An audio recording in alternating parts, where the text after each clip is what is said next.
Welcome back, live from Just King's World on my Hip Hop Ish. We present to you Dope Read. Dope Read is a series of books that we are reading right here in front of you. Books that is meant to elevate your mind, elevate your thought process, and always make you a better person. Right now, we are still reading 2 Chainz' book, which is called The Voice in My Head is God.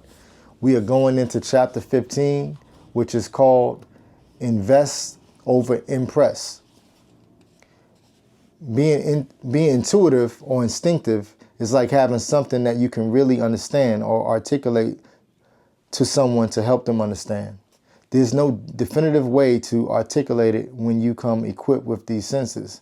The ability to be tuned and tapped into your intuition and inner voice, having this knowledge or this coincidence or this conscience, this voice has helped me navigate through business and relationships, personal and professional, both inside and outside my music career.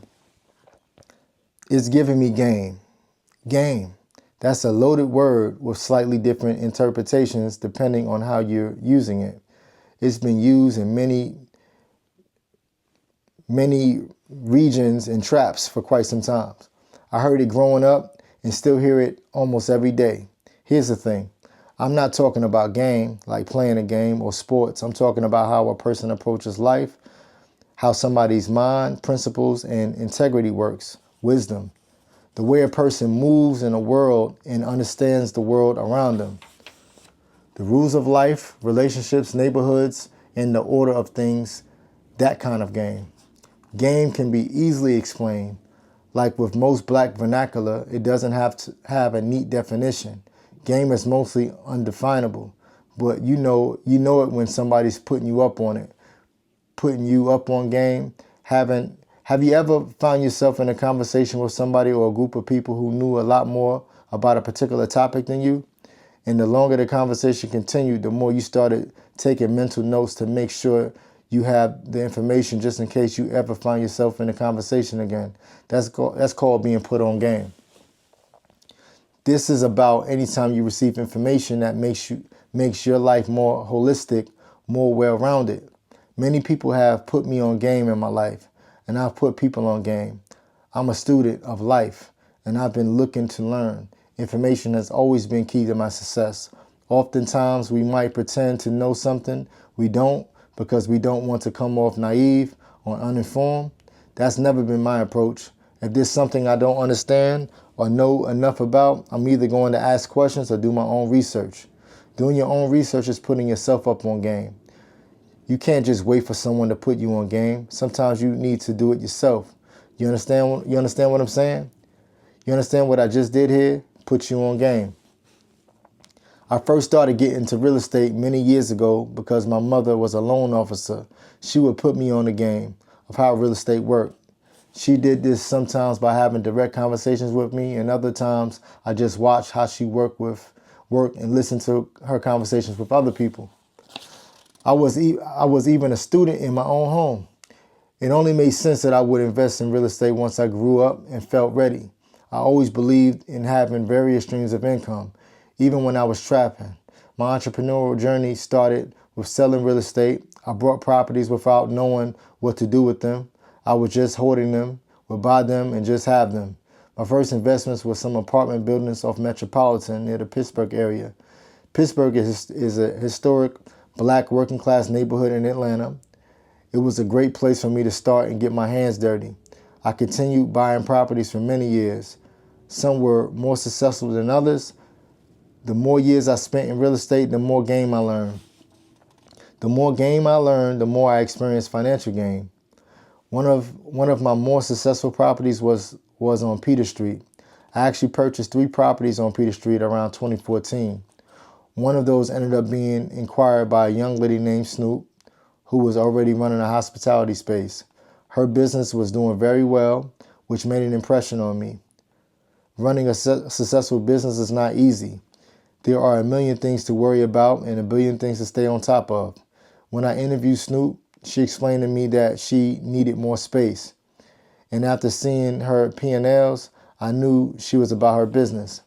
When I first met Snoop, we introduced ourselves and then went over all the particulars of her renting the place for me. We discussed things like how much I would charge for rent, when a place would be available, and all the other ins and outs. What I remember most was that she had a certain kind of glow, a certain vibe, a certain energy. It was my first time meeting her, but she felt familiar. She told me about the restaurant and how long she's been in business. She also talked about a lot of new hospitality ideas she had. I remember her discussing serving specialty drinks in mason jars. That sounded really artistic and stood out to me. As an artist, a lot of what I do is concept driven, so I respected her ideas on running a business. She told me about herself and gave me a little background information. In that very moment, something told me about the person could be a valuable asset to me in my brand. Someone to help me manifest new ideas I had been thinking about. Had already been thinking about opening up a restaurant lounge kind of place. I had just been too busy to the point to get things started. Meeting Snoop that day felt like a sign and opportunity to get things in motion. And not only was my mind telling me that, but my intuition was telling me that. My intuition was putting me on game. In his book, Decisive Intuition, Use Your Gut Instincts to Make Smart Business Decisions, business coach and author Rick Snyder says, intuition is about your relationship with yourself first, and then about your relationship with others and the environment at large. It's about learning your own rhythms and signals for when something feels off or right on the money. Learning to trust your intuition is the greatest gift you can give yourself.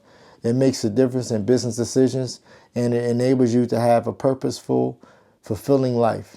And it just feels good to trust yourself once you cultivated a relationship with your intuition. By 2014, I had developed a strong trust in my intuition, my inner voice. I know how to put things together and how to put people together. I knew Snoop was somebody I wanted to work with, even if we had just met that afternoon. I knew her business acumen and hospitality mixed with my marketing, business savvy, and charm would make some millions. We became business partners that day and immediately put the wheels in motion for a brand that many people today know as Esco. Esco started out as a restaurant lounge in Atlanta 9 years ago, but has grown since. We now have 4 franchises, a couple more opening soon. This all came from that gut feeling I had when I first met Snoop. I like to think of myself as a talent scout. I can meet somebody and form a general opinion about them. I say opinion because it's not based on facts. It's based on impression and my own subjective deductions, which I'm cool with. My deductions are informed by my intuition, my inner voice, and has never steered me wrong. When I met Snoop, I saw a kindred spirit and hustler. That same day, I went into business with a complete stranger. I didn't know her from a can of paint. That's crazy, right? We had soared since then and made millions based off my gut feeling, my intuition. The voice in my head said, "Hey man, let's try it. Trust this person. You can believe in her spirit." Being able to scout and feel someone that passionate about a certain thing has worked for me and helped me navigate my business. I can work with someone who isn't passionate. I can't work with someone who isn't passionate about their craft. I know that's right. Everyone I do any kind of work with or business with is passionate. My manager is passionate. My doctor is passionate. My barber is passionate. My mechanic is passionate. My landscaper is passionate. My son's coach is passionate. My realtor is passionate. My chef is passionate. My workout buddies are passionate. My dancers at Candyland are passionate. The music artists I work with are passionate. The visual artists who design my cover art are passionate. The engineer I work with almost daily is extremely passionate. Nolan has been my engineer for the past 7 or 8 years. He basically lives with me. I've come a long way from the days of needing permission for studio time. I have invested in my own studio. I have my own engineer, and whenever I want to work, we work. We plug in, load it up, and make it happen. I think investing became the norm for me because I come from a gambling background, and investing is the closest thing to gambling I could think of. Sometimes you win, and a lot of times you lose. I remember when I was introduced to Rashawn Williams. He started the Queensbridge Venture Partners Fund a long time ago with Nas. He came to my office years ago, and I met with him and he actually tried to get me to start my own VC brand. Prior to that, I had invested in a couple of properties I thought were reasonable and smart decisions to make to try and rehab. Rashawn and I became cool, and we're still cool. I build relationships one person at a time. Every person I meet might be an opportunity to do business. I don't look down on nobody, and I definitely don't worship nobody. I meet people where they are. And like the great Maya Angelou once said, when someone shows you who they are, believe them the first time. Our poet mother was giving us game. I built many more relationships through investing. I now have a Smoothie King in State Farm Arena with my guy Philip. I've known Philip a long time. He had his own Smoothie King that I used to go to, and I remember telling him this is a very much organic and part of my lifestyle. One day I want to get me a Smoothie King. He said, "Shit, I'll partner up with you." It happened just like that fast. Our first one had to be in State Farm Arena where the Atlanta Hawks play because I'm Tony. I'm 2 Chainz. Everything I do is big. Our Smoothie King is doing very well. But even when investing, I'm listening to the voice in my head. Should I do this? Should I not do this? Is this the way to go? Should I vet this person? Should I vet this process? Sometimes you can be spontaneous and make the wrong decision, and sometimes being spontaneous can help you make the right decision. Listening to your inner self will always assist you in making the best decision. I've invested in other businesses too. I have a vegan pizza restaurant, Pizza Verdura, which is pretty good, by the way. I opened that with my guy David, a Jewish fella who's really passionate about getting in his healthy produce out. We have worked hard and made sure to separate ourselves from any other vegan spot. The mission of Pizza Verdura is very much a part of my organic lifestyle. More on food later. The restaurant is also something I believe would make my portfolio look more colorful. It's going very well. A couple business ventures I've done with Rashawn have been up and down. Some are going very well, some are not. But it's ongoing, and it's something that's very much a part of my lifestyle. As a businessman and an artist, I understand that no artist can become a billionaire without investing in businesses or coming up with products. That's my thinking behind my business energy. I'm always thinking of how to hit that next lick. You peeping game? My most sincere blessing and investment has been my kids. I love my kids. I love my wife. I love my mom. I love my life. Investing in my wife and us having kids has built my foundation. I put every financial, emotional, and spiritual resource I have in all my kids, and I pray they will reach their full potential. I make sure to put time into my children. The money has been good their entire lives, but I make sure they have experiences they can lean back on. I remember experiences more than I remember my account balance.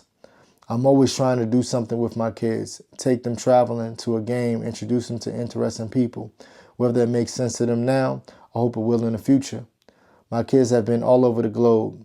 They've had their feet on the hardwood and watched Trae Young go for 40. My children are full of life and experiences.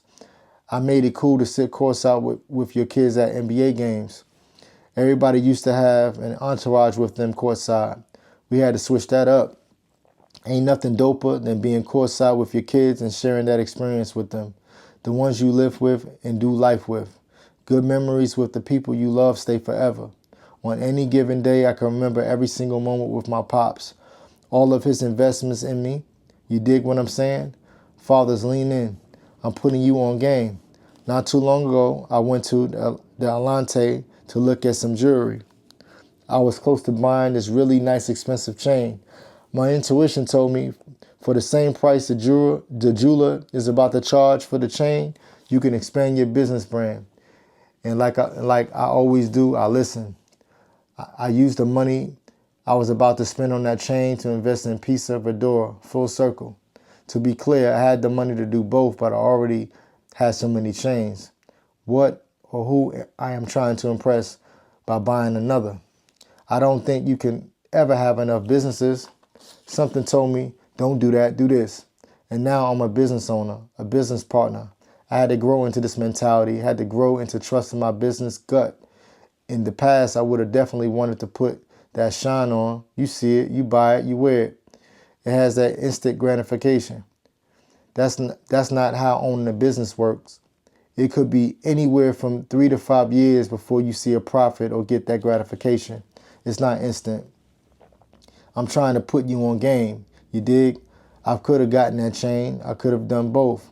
I've chosen to have smarter resolutions and earnings that rest and grow. A business investment is impressive, but not something you can show people right away.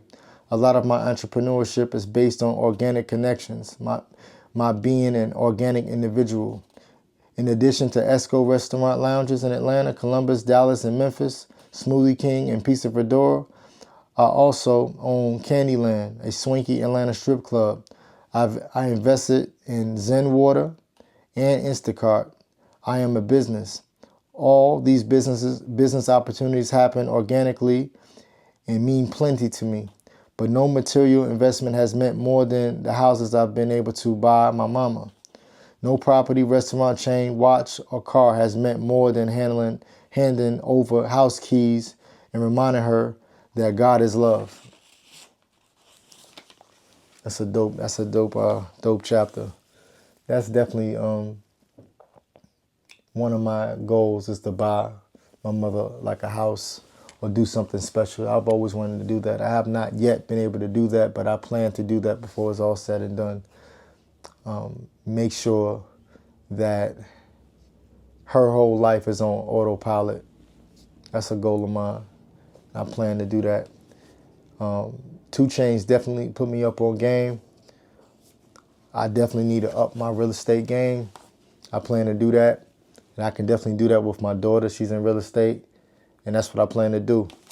Let us know what you think about this chapter. If you made it this far in the video, make sure you leave a fire down in the comments. We off to the next one.